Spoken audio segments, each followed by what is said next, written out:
Hebreos capítulo 13, versículo 4. Honroso sea en todos el matrimonio y el lecho sin mancilla, pero a los fornicarios y a los adúlteros los juzgará Dios. Oremos. Padre Celestial, te damos muchas gracias por tu palabra y como siempre, Señor, queremos pedirte que seas dándonos esa iluminación, esa claridad para entenderla, para aplicarla en nuestras vidas, Señor, que podamos retenerla, enseñarla a otros. Te lo pedimos, Señor, en Cristo Jesús. Amén. ¿Podemos sentarnos, hermanos?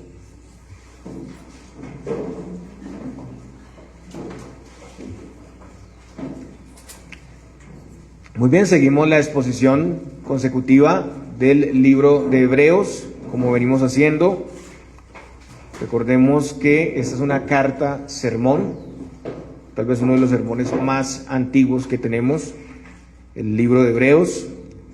Y recordemos también que el autor está amonestando a los hebreos porque estaban a punto de abandonar la fe, de apostatar. Estaban tentados específicamente a volver al judaísmo. Y aunque en el pasado ellos sí habían tenido una perseverancia en la fe, después de un tiempo se habían vuelto pasivos, se habían vuelto perezosos en las cosas espirituales. Bueno, es algo que a veces pasa, ¿no? Tristemente. Estamos muy emocionados al principio de nuestra fe, pero después ya empieza a haber un decaimiento, ¿no? Y como hemos visto, el Señor quiere en nosotros una carrera constante, ¿no? Una carrera dinámica constante. Entonces, para tratarles, para animarles, el autor muestra la supremacía de Cristo sobre todos los personajes del Antiguo Testamento y también la obra cumplida de Cristo en el Nuevo Pacto, que es superior, mayor. Esta es una palabra clave en el libro de Hebreos.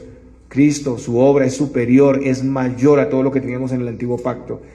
Exhorta, da fuertes advertencias también para los que menosprecian a Cristo. El autor cita para esto algunos ejemplos de la fe perseverante y también da instrucciones para esa perseverancia, para permanecer en esa perseverancia hasta el final de la vida cristiana. Y hay un llamado, y es lo que hemos visto últimamente, un llamado a valorar lo que tenemos ahora en este nuevo pacto, un llamado para no rechazar al que está hablando, que más allá de ser un expositor o un predicador es Cristo el que habla a su iglesia por medio de su palabra. Y debemos entender que a diferencia de todo el contexto del Antiguo Testamento, donde Dios había enviado profetas y servidores a hablar a su pueblo, ahora Dios ha enviado a su Hijo Jesucristo, quien es ese profeta, igual que Moisés prometido en el Antiguo Testamento.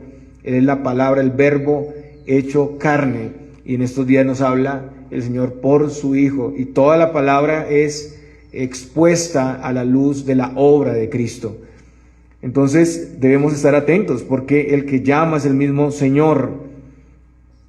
El Señor también se ha hecho accesible a nosotros, ¿no? En este nuevo pacto.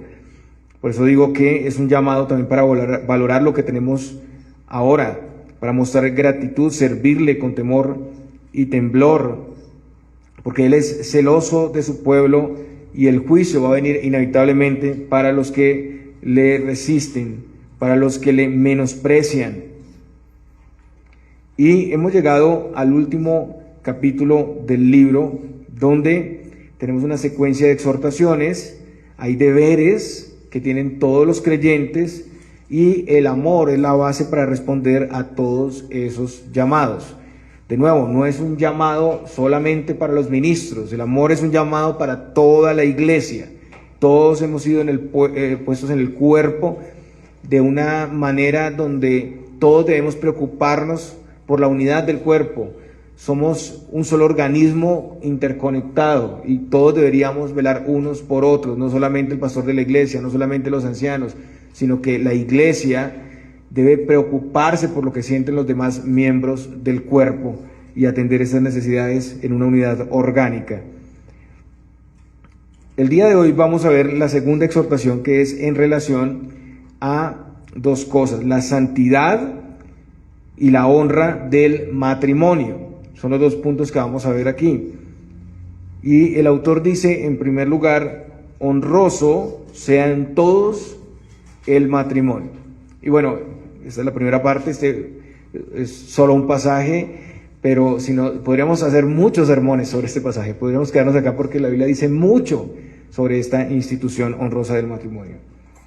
Entonces vemos que aquí el autor pasa del amor en el ámbito social, hablando de un amor fraternal que empieza entre los hermanos y se extiende, ¿no?, hacia afuera, a la hospitalidad a los extranjeros y también a la sociedad en general, a una institución más íntima que es la conyugal, el matrimonio. Mi cónyuge es el prójimo más cercano que tengo. Y el matrimonio es un escenario donde nosotros vamos a expresar de una manera muy especial, particular, profundamente el amor del Señor. Y el autor dice dos cosas: que el matrimonio debe ser tenido en alta estima y que debe ser santo. Y debe ser honrado por todos, no solo los casados, sino también los niños, los jóvenes, los ancianos, las viudas, los solteros, la sociedad en general. Todos deben dar alta honra al matrimonio. Todos los creyentes debemos trabajar en hacer que el matrimonio sea tenido en alta estima por toda la sociedad.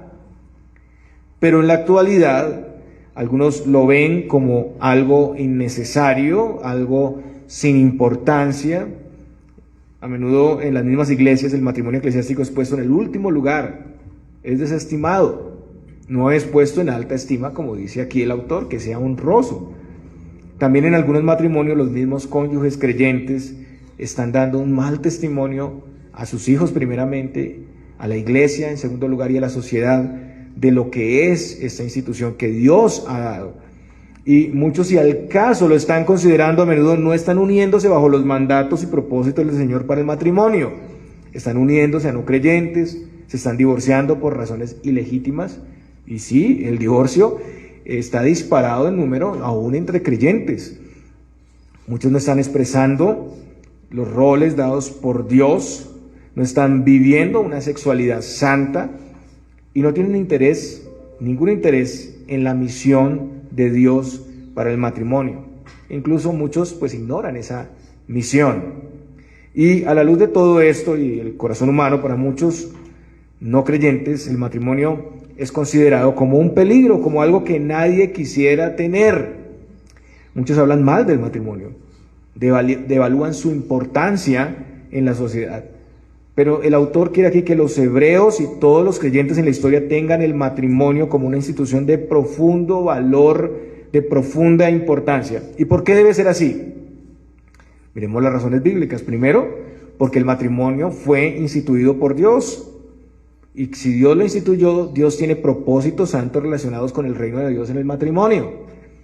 El matrimonio debe ser honrado porque viene del cielo. Dios es su autor, no el hombre. Debe ser tenido en alta estima porque Dios mismo intervino en la historia para solemnizar el primer matrimonio, la unión de Adán y Eva. El mismo Dios estableció, instituyó y oficializó el matrimonio. Ustedes pueden verlo en Génesis capítulo 1 y capítulo 2. Dios es el primero que le da honra al matrimonio y Él nos manda a nosotros a honrarlo. En Génesis 2:18 leemos que es Dios quien ve el matrimonio como algo bueno. Él dice ahí: no es bueno que el hombre esté solo, le haré ayuda idónea para él. No es bueno que el hombre esté solo. El matrimonio tiene el sello de Dios. Todo era bueno en gran manera. Todo era bueno en gran manera con la creación del hombre y la mujer. En Génesis 2:20 vemos que Adán no encontró ayuda idónea en el resto de la creación. En Génesis 2:21 al 22 es Dios el que trae una ayuda idónea al hombre. Dios trae la mujer al hombre. El pasaje dice: entonces Jehová Dios hizo caer sueño profundo sobre Adán, y mientras éste dormía, tomó una de sus costillas y cerró la carne en su lugar. Y de la costilla que Jehová Dios tomó del hombre, hizo una mujer y la trajo al hombre. Y es Dios quien establece el modelo a seguir, como una unidad. Por tanto, dice Génesis 2:24, por tanto, dejará el hombre a su padre y a su madre, y se unirá a su mujer, y serán una sola carne. Este es el primer mandamiento que aparece, que tenemos ahí en la Escritura, ¿cierto? Antes de otras instituciones o otros mandamientos. Es algo importante, debe ser algo importante si el Señor lo pone así. La historia de la creación empieza con una pareja que Dios une, que Dios crea para sus propósitos. ¿Cómo no puede ser honroso y tenido en alta estima el matrimonio? El Señor Jesucristo también dijo, así que no son ya más dos, sino una sola carne, por tanto lo que Dios juntó no lo separe el hombre. Mateo 19:6. Entonces el hombre se une a su mujer, y eso habla de una unión que no se puede disolver, es una unión hasta que la muerte los separe. Es una unión primaria, porque en este sentido no se habla de la unión de padres e hijos, es una unión primaria, importante, central. Entonces hay una unión hasta que la muerte los separe, hay un matrimonio, por así decirlo aquí. Luego se unen los cuerpos y es la expresión física del compromiso que hicieron. Dios les hace uno y el hombre no puede dividir esa unión. Es Dios quien provee, aprueba, bendice la sexualidad en el matrimonio. Y esa sexualidad es para la mutua satisfacción, según 1 Corintios 7, ustedes pueden ver ahí. Hay que cumplir el deber conyugal. El mismo apóstol Pedro habla de eso también, del cumplimiento mutuo del deber conyugal. Y eso es sexualidad. Sexualidad dentro del matrimonio y aprobada por Dios.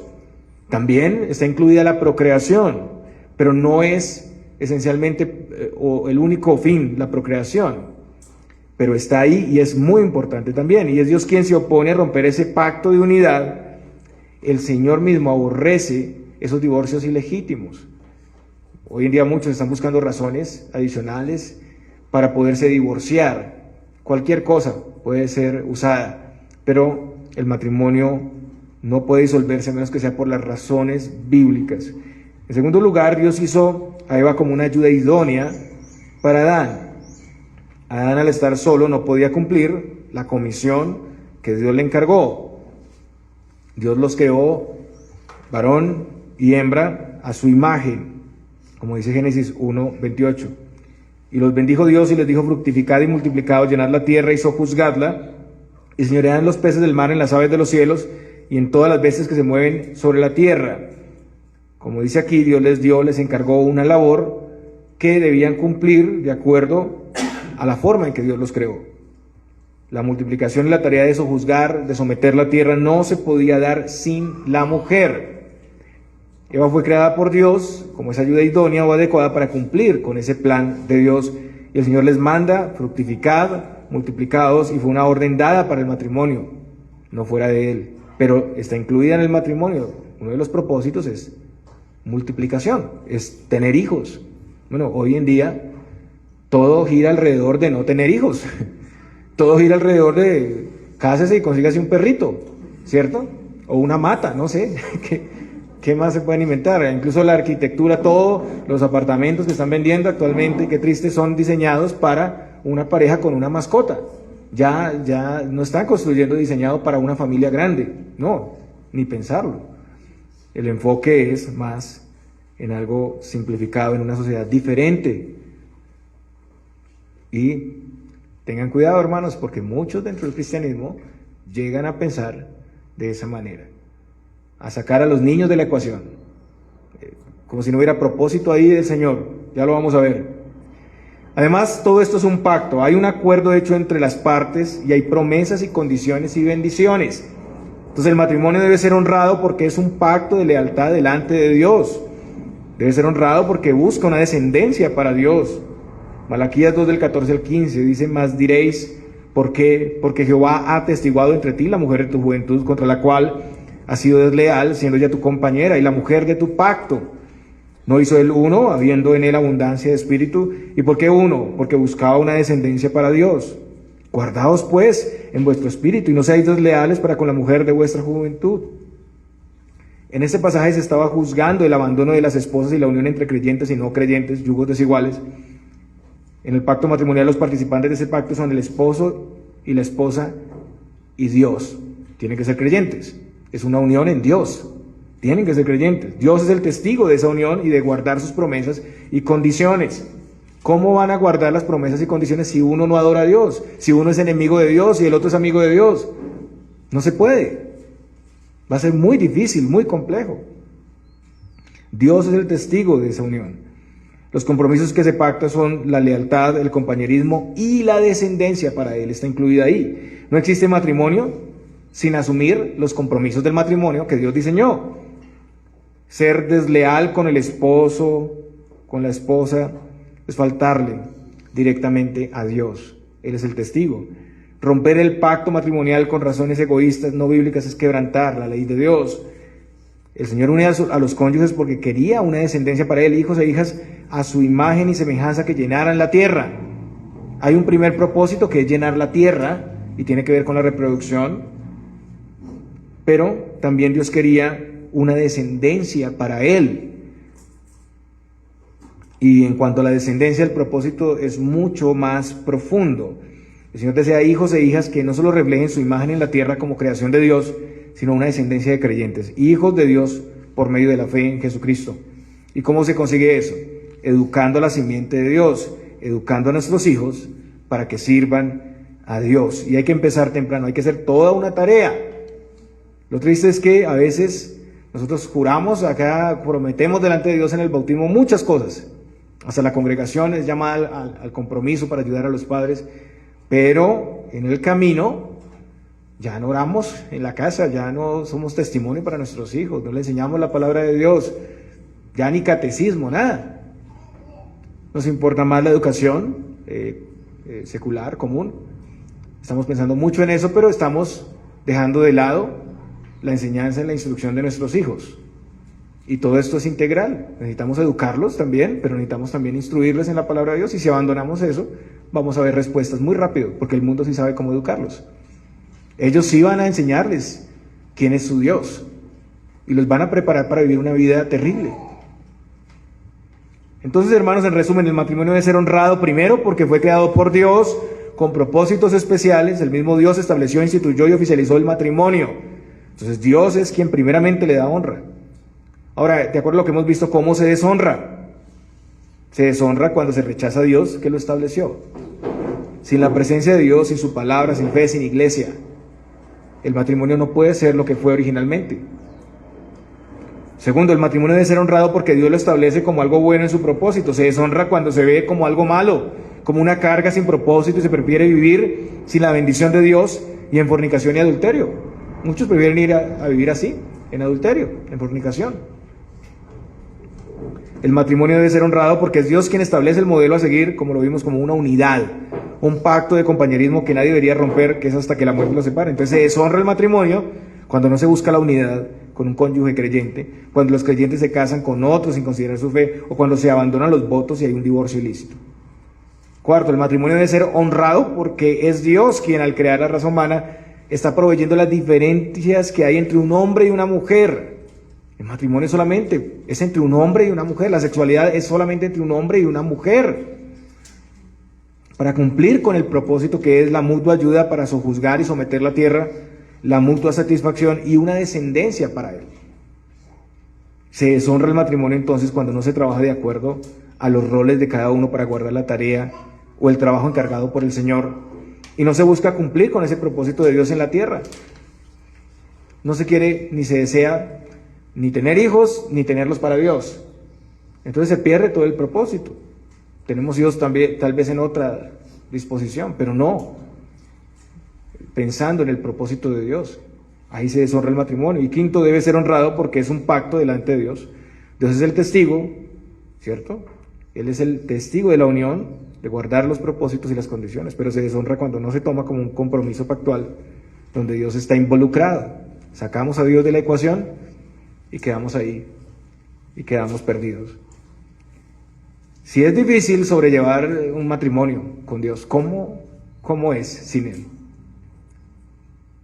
Entonces, ¿cómo puedo rechazar una institución que el Dios Santo y Supremo establece, que el Dios Santo y Supremo regula y que Él mismo le da honra y honor?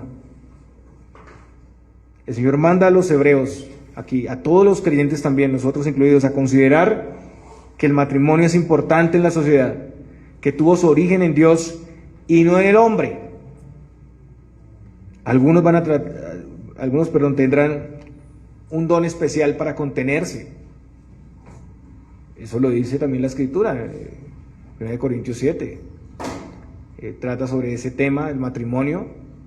También el Señor en los Evangelios trata sobre este tema de los que son eunucos de nacimiento, que pueden tener la capacidad o el don de Dios para no estar dispuestos a la sexualidad o casarse, y deben quedarse así, pero la gran mayoría son llamados al matrimonio, y esta es una relación primaria de lealtad, fidelidad, que está unida al propósito de Dios. Desde el jardín del Edén, las claras instrucciones del Señor fueron nubladas también por Satanás en cuanto al matrimonio. Él confundió todos los roles, confundió todo, fue a Eva, la tentó, y no es raro que la primera situación de pecado ocurre en el marco de un matrimonio. La mujer no escuchó a su esposo, sino escuchó a Satanás, y fue engañada por él, y luego ella llevó a Adán el fruto y él comió. Después de la caída, en el capítulo 3 de Génesis, la historia del matrimonio y las relaciones interpersonales dieron un giro completo.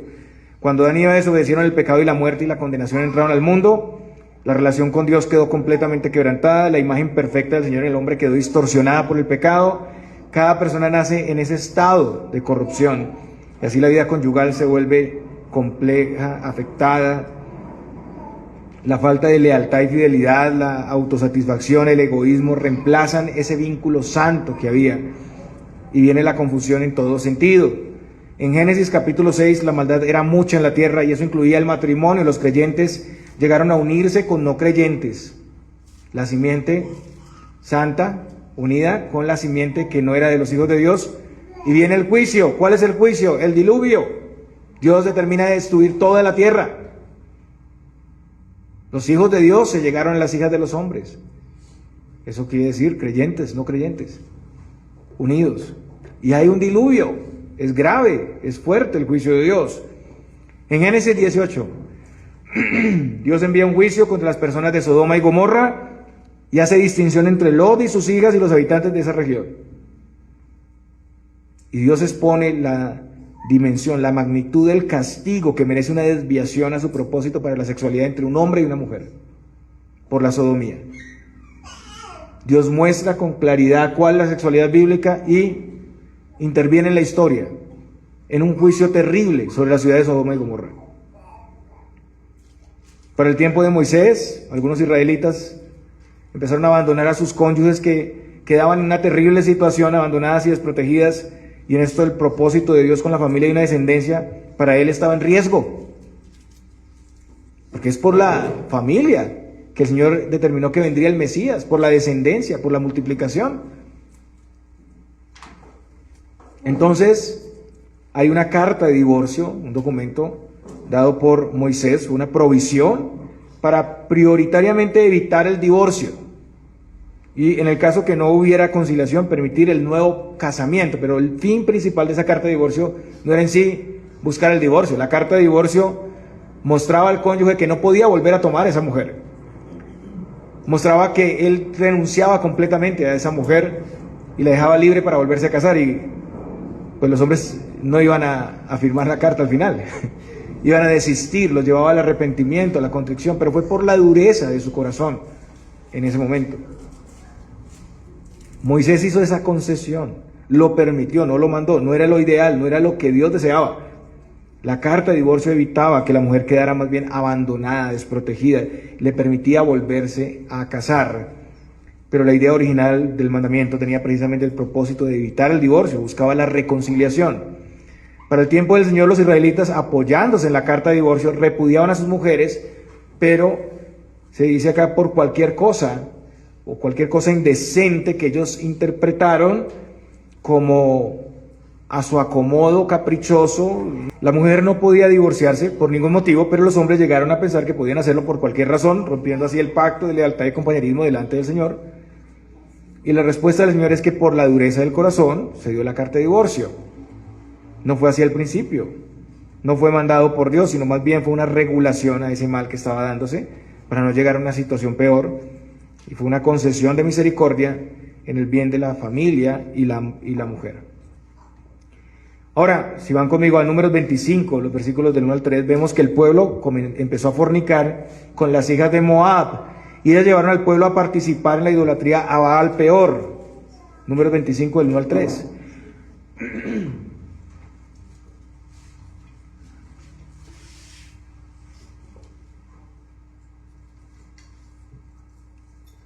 Moraba Israel en Sittim y el pueblo empezó a fornicar con las hijas de Moab, las cuales invitaban al pueblo a los sacrificios de sus dioses, y el pueblo comió y se inclinó a sus dioses. Así acudió el pueblo a Baal peor, y el furor de Jehová se encendió contra Israel.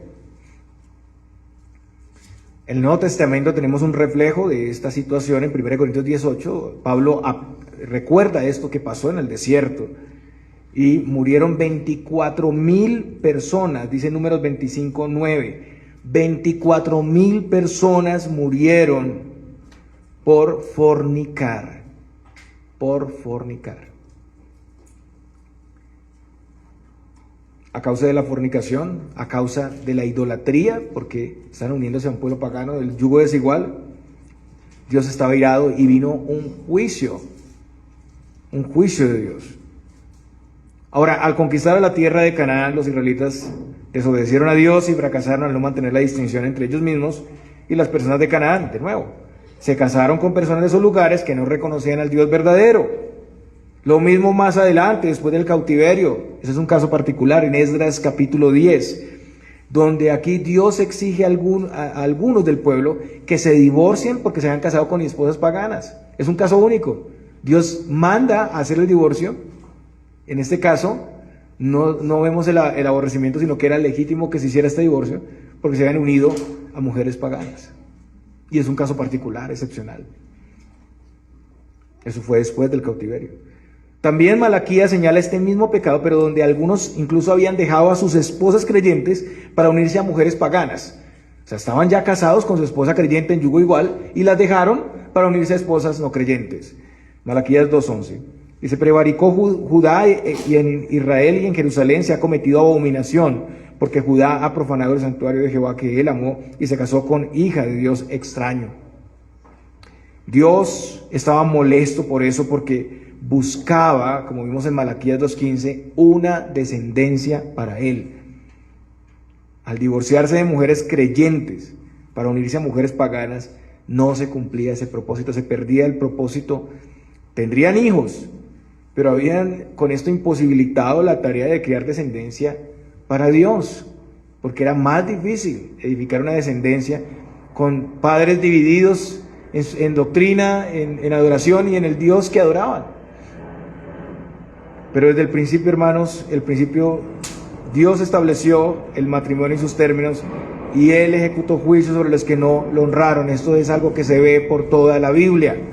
No podemos jugar con eso. Pensemos aquí todos cómo son nuestros matrimonios. Si los matrimonios nuestros siguen el propósito del Señor, que ya lo vimos claramente. No si son exitosos en todo, no si son matrimonios perfectos, porque todos estamos aprendiendo y creciendo, sino si a pesar de las dificultades, nuestros matrimonios se encaminan en la voluntad de Dios. Si la aplicación del Evangelio a nuestras necesidades en el matrimonio son visibles a otros para ver la gracia y el perdón de Dios. Si nuestros matrimonios son un mensaje al mundo de la obra de Cristo, de su amor incondicional, de la sujeción de la iglesia a Cristo. Ahora, los que son solteros, solteras, viudos, viudas, ¿tienen claridad en esto? ¿Ven con honra y respeto el matrimonio en la iglesia? Hay que pensar en todo eso. Los niños, todos deben tener un concepto honroso, claro, del matrimonio. La segunda parte del pasaje dice, el lecho sea sin mancilla. Honroso se hacen todos el matrimonio y el lecho sin mancilla. Y esto es conocido como un eufemismo. Un eufemismo es una manifestación suave o decorosa de expresiones que dichas directamente serían muy fuertes. O sea, es una sustitución de palabras. El autor iba a decir algo más fuerte y para no decir algo que sonara de pronto tal vez vulgar o feo, utilizó otras palabras. Pero esto en sí es fuerte. La traducción es la cama conyugal incontaminada, sea el lecho conyugal incontaminado, pero no una contaminación ritual o como algunos lo consideraban el tiempo del Señor y que se hacían lavamientos.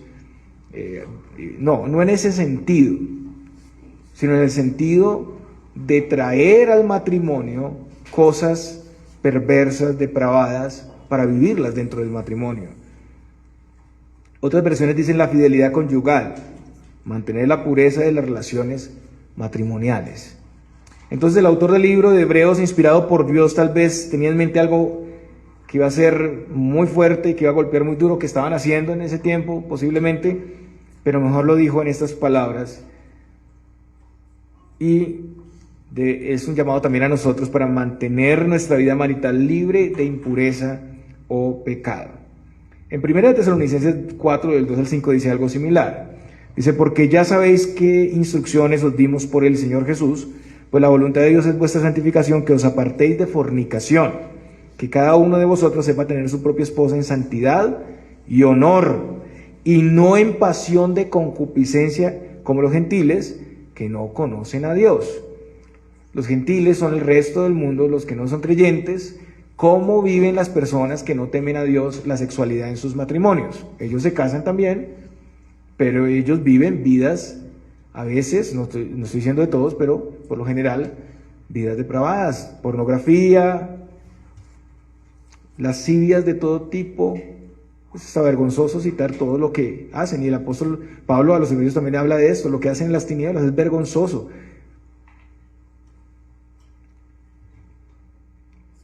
En el versículo 7 dice, pero no nos ha llamado Dios a inmundicia, sino a santificación. Y esto es particular porque es el llamado que Dios ha hecho a los suyos. Somos diferentes al mundo, por tanto nuestra sexualidad es una sexualidad conforme al diseño de Dios. No es en ese desorden en el que viven los gentiles. El Señor demanda aquí que tanto el esposo como la esposa se reserven el uno para el otro, que su matrimonio se caracterice por la santidad y la fidelidad que se guardan, que no haya mancha de pecado en su matrimonio. O sea, el sexo es aprobado por Dios, pero aún dentro del matrimonio hay reglas para eso. Debe seguir la voluntad de Dios, está regulado y limitado entre esa voluntad. Hay prácticas que no son correctas, hay limitaciones, no pasión de concupiscencia. Hay que conocer entonces lo permitido y lo no permitido a la luz de las Escrituras para tener una sexualidad santa. Y para eso hay que preguntar, para eso hay que acercarse a otras parejas también y personas maduras para poder saber también instruirse en esta parte. Un caso en el Nuevo Testamento donde predominaba la inmoralidad sexual era en la ciudad de Corinto.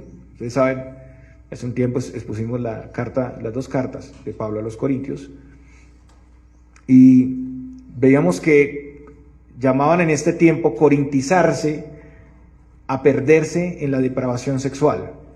Entonces cuando alguien decía me voy a corintizar, ya que iba a las prostitutas, era perderse en la lascivia, en la sexualidad liberal. Entonces Corinto era una ciudad que estaba entregada a eso, y muchos que ya pertenecían a la iglesia estaban tentados y participaban de esa manera. Era normal la fornicación y el adulterio en esta ciudad, algo común. En la cultura griega era permitido y era bien visto la prostitución y la fornicación. Algunos de los corintios tenían su esposa para procrear, tenían concubinas y acudían a las prostitutas. Los griegos y los romanos creían que la fornicación era algo normal, algo no pecaminoso. Entonces, la ciudad de Corinto particularmente unía la religión con la promiscuidad. El templo de Afrodita tenía 1000 prostitutas sagradas. Las personas iban y adoraban a los ídolos y iban a las prostitutas que estaban disponibles ahí. Adoraban por medio de una fornicación. Algunos de los corintios que habían sido educados en esa cosmovisión pecaminosa, entonces traían esas maneras de pensar y querían mantener esas ideas, y por eso Pablo dice a los corintios, ¿no sabéis que vuestros cuerpos son miembros de Cristo? 1 Corintios 6:15. Es lógico que ellos sepan eso, pero deben recordar las implicaciones que tiene. Pablo dice, que nuestros cuerpos son miembros de Cristo, somos las manos, los pies, miembros de Cristo, que Él es la cabeza, ¿no? Como dice Efesios 5:30. Eso quiere decir que nuestra unión con Cristo es íntima y vital. Somos uno con Él y dependemos de Él. Entonces, el pecado es incompatible en esa relación. Pablo sigue diciendo, quitaré pues los miembros de Cristo, noten ustedes, y los haré miembros de una ramera. De ningún modo. Pablo está entrando en la cultura y el contexto de esas personas. O sea, usted como cristiano puede, lo que está diciendo, usted puede vivir como cristiano, venir a la iglesia, adorar al Señor, y luego normalmente salir y ir a la prostitución sagrada como si nada pasara. La palabra griega porné es prostituta, es un eco de la palabra porneia, que es fornicación, inmoralidad sexual. Pero los creyentes son miembros de Cristo, porque fueron comprados por su sangre, le pertenecemos y estamos unidos a Él vitalmente. Somos uno con Cristo. Entonces fornicar representa arrancar un miembro de Cristo, del cuerpo de Cristo, y unirlo en una relación que es incompatible. Cristo no tiene nada que ver con el pecado, es incompatible totalmente. En otros textos habla de la unidad, de la unión con Cristo, y habla de cómo puedo unir yo a Cristo con un demonio, con Belial. Es imposible. Si prostituta o un promiscuo adúltero practica el pecado, entonces es un yugo desigual para el creyente en ese contexto de Corinto. Está fuera del vínculo que Dios aprueba en el matrimonio. Entonces el creyente, siendo miembro del cuerpo de Cristo, si se une en una relación, de esa manera estaría uniendo los miembros de Cristo a ese pecador. Pero Cristo nada tiene que ver con el pecado. Es algo completamente incompatible. Lo mismo en el yugo desigual. Unirse en una unión desigual es unirse a alguien que no tiene nada que ver con Cristo. Entonces la respuesta para ellos, que ellos mismos saben, es que eso jamás debería hacerse. Y Pablo respondió a eso explicando en el versículo 16, 1 Corintios 6, 16. Uno sabéis que el que se une con una ramera es un cuerpo con ella, porque dice los dos serán una sola carne. Y aquí Pablo está citando la última parte de Génesis 2:24, que se habla de Adán y Eva. Entonces los cónyuges creyentes se unen en una sola carne y son uno en el Señor. Cuando hablamos de esa unión, de una sola carne, pensamos solo en la unión sexual. Dos cuerpos se unen, pero lo hacemos en base a que se dice serán una sola carne, pero significa más que eso, más que la unión física. Al unirnos sexualmente con el cónyuge, tocamos el cuerpo y el alma del cónyuge. El que comete fornicación o adulterio une su cuerpo y alma en una vida común con quien lo practica. Se une con la otra persona, se une con su vida pecaminosa, con sus deseos desenfrenados, o si es un yugo desigual con su idolatría, y son uno con el pecado, rompiendo así la unión con el Señor. No hay manera de permanecer en unidad con Cristo si estamos en una práctica así, porque Cristo y su cuerpo es incompatible con el pecado. Pablo sigue diciendo, versículo 19 de 1 Corintios, ¿o ignoráis que vuestro cuerpo es templo del Espíritu Santo, el cual está en vosotros, el cual tenéis en Dios, y que no sois vuestros? Nuestro cuerpo es un templo donde mora el Espíritu Santo. Es un templo santo y sagrado. Entonces, no puede ser profanado. Fornicar es profanar ese templo. En ese templo, en el cuerpo de cada creyente, está el Espíritu que hemos recibido de Dios y permanece en nosotros. El cónyuge creyente tiene el Espíritu de Dios, es también un templo. Entonces el Señor nos llama a vivir de acuerdo a esa realidad, a consagrar voluntariamente nuestros cuerpos al Señor. La unión sexual de dos cónyuges implica la relación interpersonal humana más grande con alguien que también es templo de Dios, donde Dios habita. Y así la pareja se une en Dios. Noten la profundidad que tiene esto. La pareja se une, pero en Dios. No podemos reducir entonces la sexualidad a una experiencia física solamente, sino que es una experiencia física y espiritual, y una experiencia en donde el Señor está presente. Tenemos que tocar estos temas porque están en la Escritura, nos sonrojamos al oír de esto, pero es que es así, hermanos. A eso se debe la unión en un yugo, a eso se debe los principios que el Señor mismo ha establecido y la práctica de esos principios. Es de suma importancia para nosotros, hermanos. Y no debe ser un tema aislado, no debe ser un tema que no tratemos, que como que cada pareja por allá en lo secreto y no se da cuentas a nadie. Debemos dar cuentas de nuestra sexualidad a los varones, las mujeres. Hay que buscar también a otros para dar cuentas de cómo estamos viviendo. Donde tenemos que evaluar también si estamos guardando ese deber conyugal. Algunos no lo están haciendo. Y hay una afectación. El mismo Pablo dice que uno de los propósitos, en 1 Corintios 7, uno de los propósitos del matrimonio es prevenir la impureza.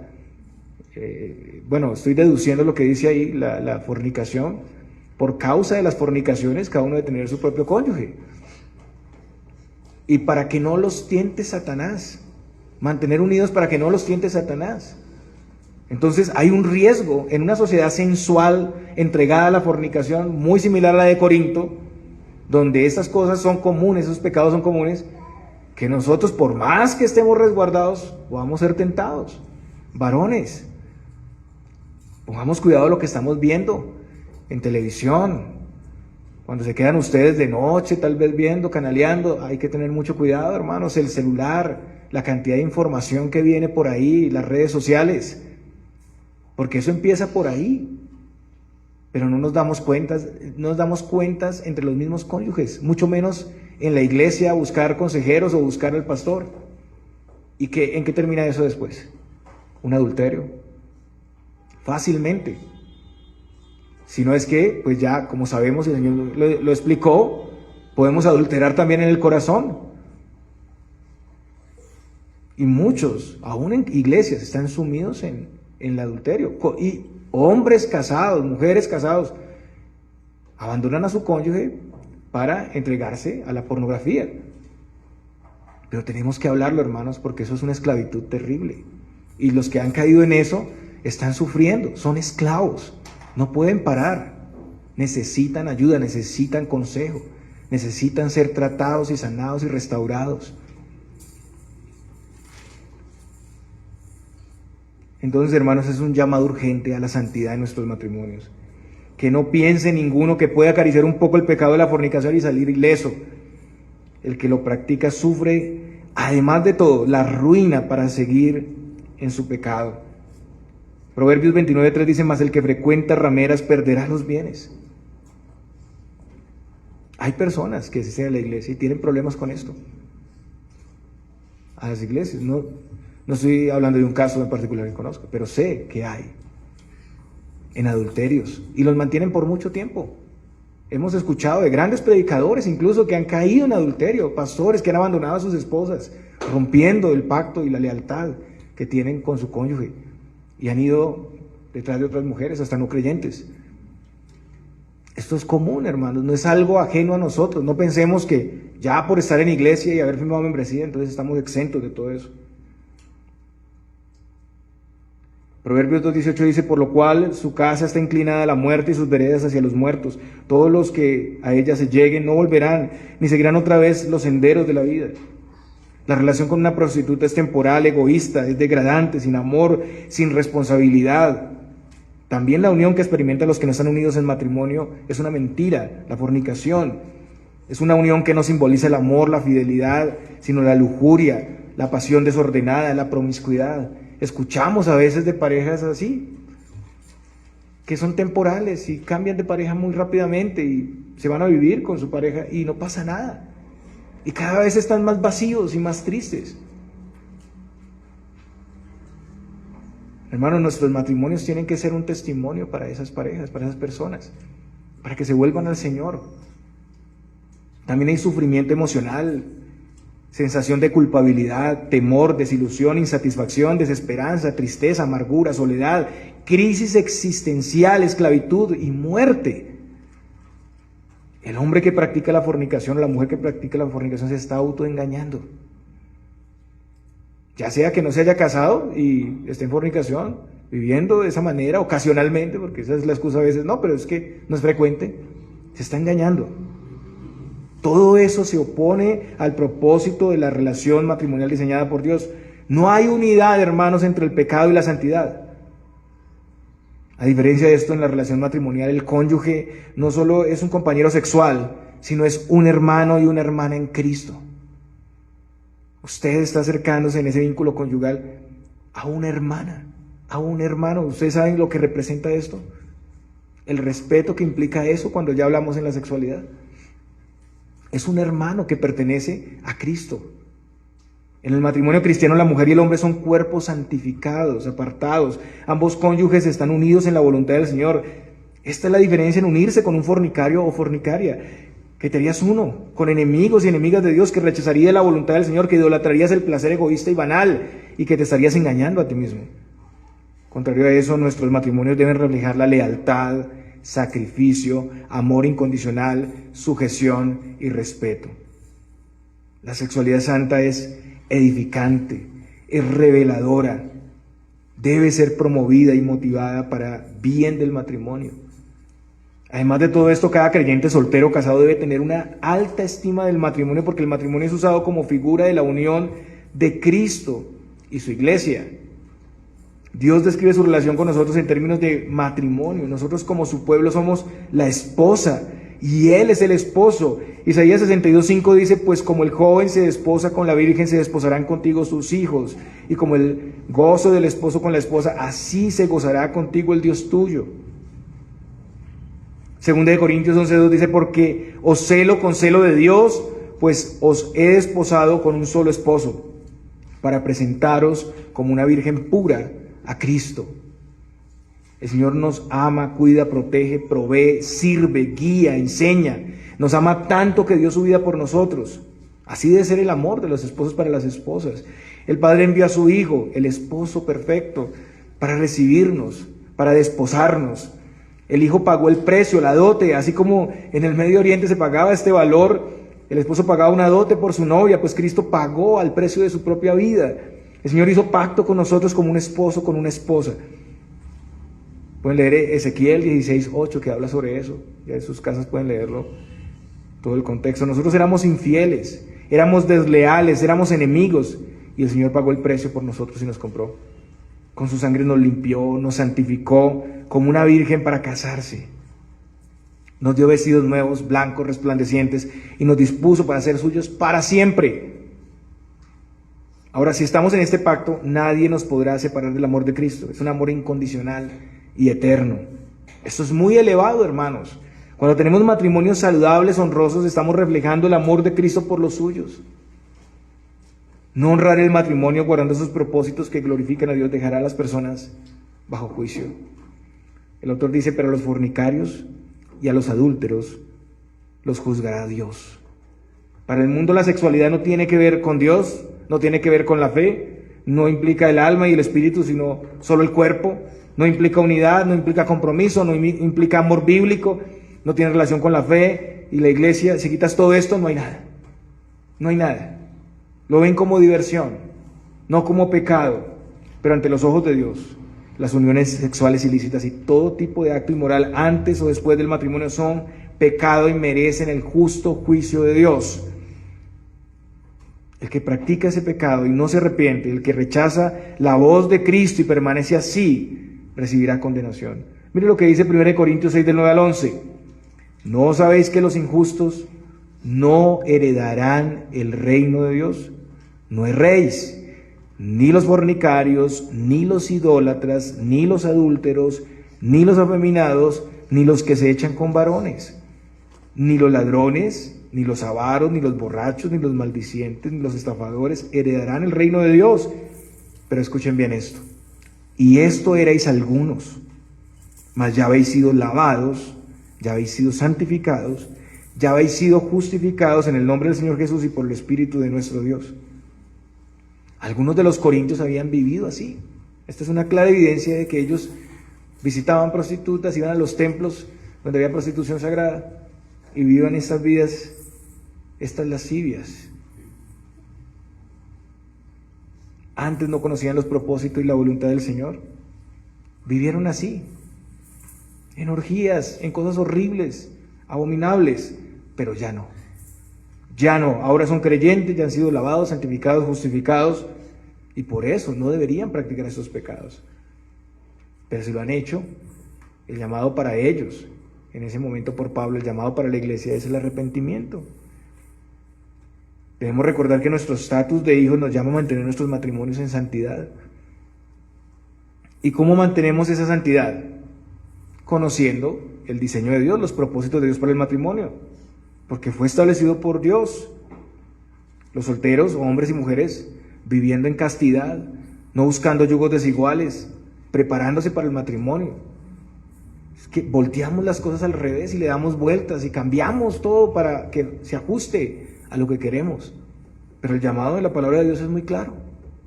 Es muy claro, mis hermanos. Jóvenes deben prepararse para asumir su rol de liderazgo en el hogar. Hay que prepararse y eso implica estudiar, leer las escrituras, qué es el sacerdocio de la casa, cómo debe ser un varón, cómo debe comportarse con su esposa, cómo debe amarla como Cristo amó a la iglesia y respetarla y cuidarla y dar hasta su vida por ella. Una labor que es sumamente compleja porque es el amor de Cristo, ¿no? Es algo que no alcanzamos a comprender, pero podemos imitar y debemos hacerlo. Hay que asumir ese rol de liderazgo. Muchos matrimonios, pues el esposo no es ni sacerdote, ni proveedor, ni líder, ni nada, porque no se ha preparado, ni quiere hacerlo. El llamado es para hacerlo. Mirar con respeto a los jóvenes, a las jovencitas en la iglesia y alrededor, mujeres casadas. Hay que tener cuidado con las miradas. Honramos el matrimonio respetando los matrimonios de los demás también. Las señoritas solteras también deben tener cuidado con la manera de vestirse, hermanos. Es algo también que las madres deben también enseñar a sus hijas. A veces es muy incómodo para nosotros como varones y como pastores ir directamente a las mujeres a decirles esto.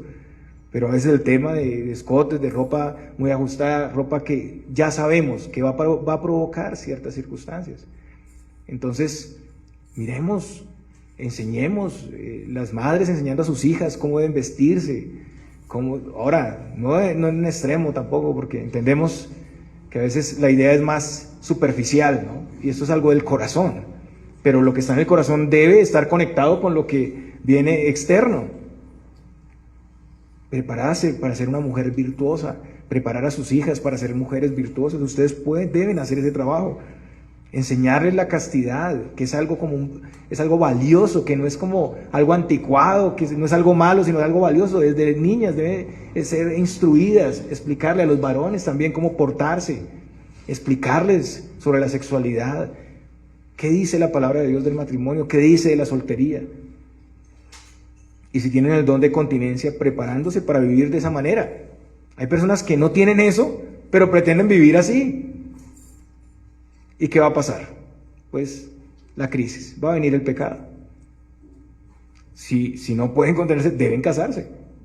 Deben buscar casarse, orar al Señor primeramente para suplicar por una esposa o un esposo, las mujeres.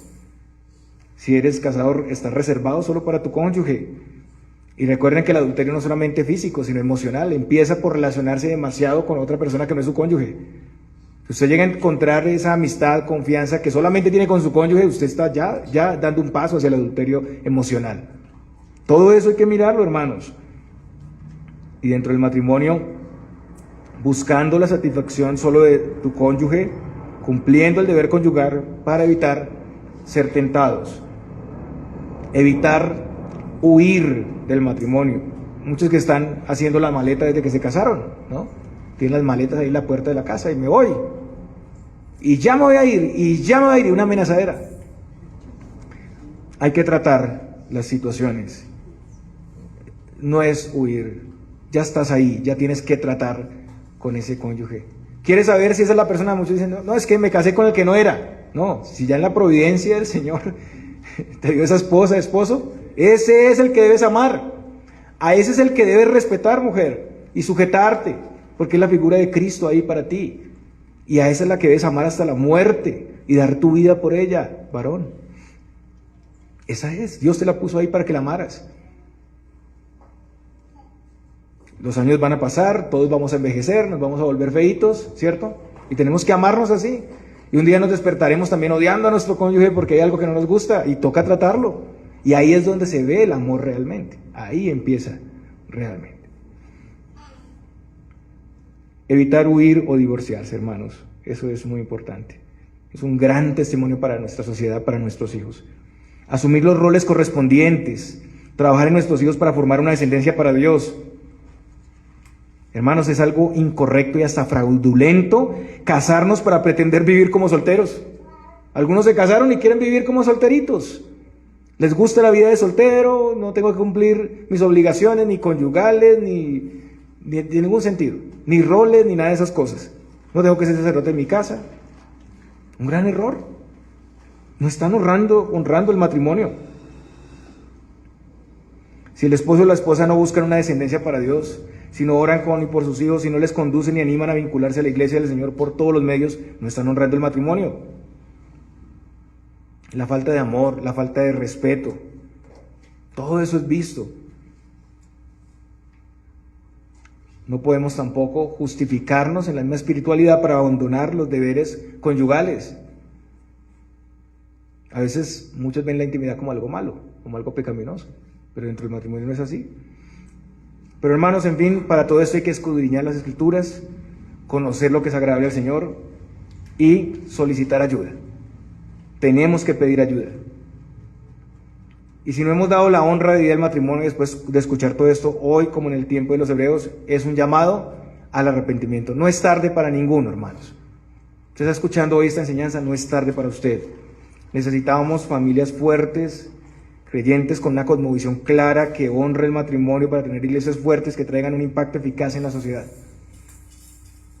Solteros que, si tienen el don de continencia, vivan así y glorifiquen a Dios y que tengan claridad el llamado que Dios les ha hecho.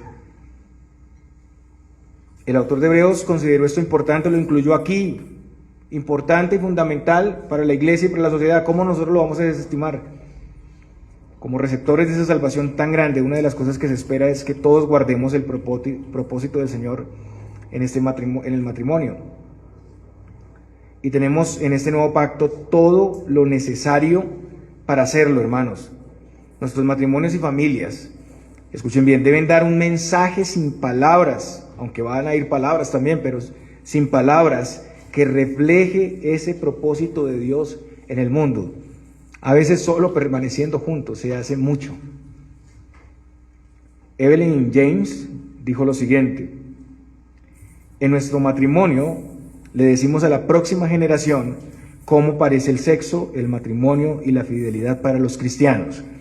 Somos profetas para bien o para mal del futuro que tendrá el matrimonio cristiano.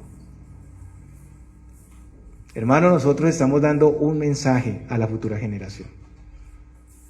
¿Qué tipo de generación es el que estamos provocando con nuestros matrimonios? Mire su matrimonio y piense: mi matrimonio está dando este mensaje al mundo, a mis hijos, la generación que viene. ¿Cuál es nuestro anuncio al futuro? Solo cuando el matrimonio se coloca en el contexto del plan redentor de Dios, hay éxito. Evaluemos nuestros matrimonios, nuestras familias. Examinemos cómo estamos previniendo la tentación, la impureza. Examinemos si estamos permitiendo, tolerando en nuestra familia o en la misma iglesia local el pecado. Examinemos si estamos dando a la iglesia y a la sociedad el mensaje correcto. Preguntemos más bien a nuestro cónyuge, preguntemos a nuestros hijos si estamos cumpliendo el propósito dado por el Señor. Y seamos instrumentos de restauración para todos. Hermanos, hay cosas muy prácticas que podemos hacer. Una de esas cosas, como ya lo dije y para finalizar, es dar cuentas.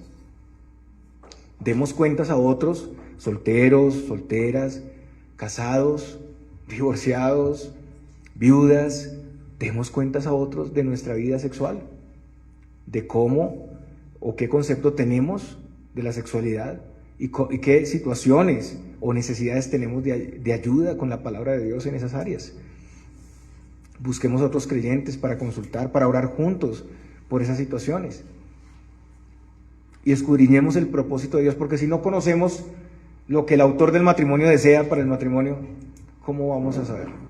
Pero sobre todo, hermanos, miremos al Evangelio de Cristo, al gran amor del Señor por su iglesia, al dar todo, y esforcémonos, animémonos en seguir su ejemplo con nuestros cónyuges y dar testimonio de eso que el Señor ha dejado para nosotros, que ha establecido para nosotros como una institución honrosa. El Señor les bendiga, hermanos.